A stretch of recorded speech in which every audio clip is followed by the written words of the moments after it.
Trong Keselong Parliamentary Constituency ni long kibro kibasta.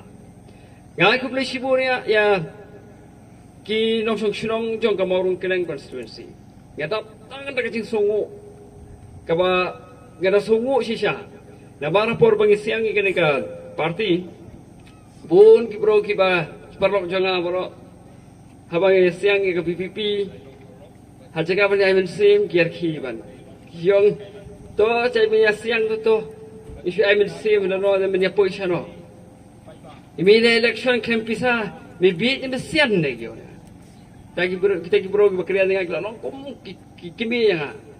Tambah kem sola modur kum no menyele election klem kepisa. Tengong ya to ya kata ngamnu benong begini job baik.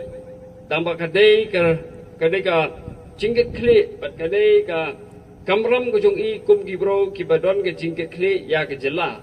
Bengin le ndien ye na ka benta karibat kejat benro. At least ngin hikai ki bro.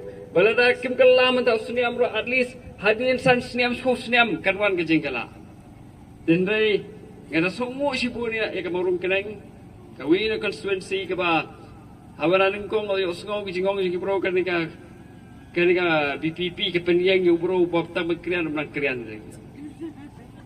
Dagiyong ba tip ka no burian yo na ka Mawryngkneng constituency. Kita itu bro itu.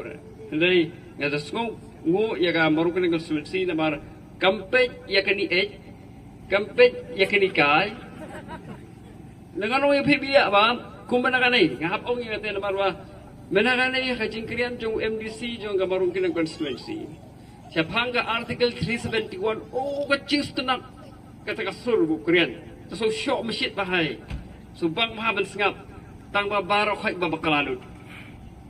Jadi betul exam lah kalau tu kena betul bon pitch, hampa kudu no hikai isu ai bet du cross bet isu ai bet unot. Dan semua efek kalau bapitu ya bro buskir bet, bat bro bakrian ya kasih hisab bat pijit ben set ya kakam ha bro ubade sisa urang ba. Apa ya pa ya kanika jinglong jingman jongka politics ha kani ke jalan juga. Kasusi na barang anong ay pay kani hok house niya baca kandai haga Lok Sabha election. Perjai sa Ricky Sengkon. The way our line ong lang mo. Hopra. Kublay sibol kublay si jargo. Hopra. Kublay sibol kecing lang kelawai. Lama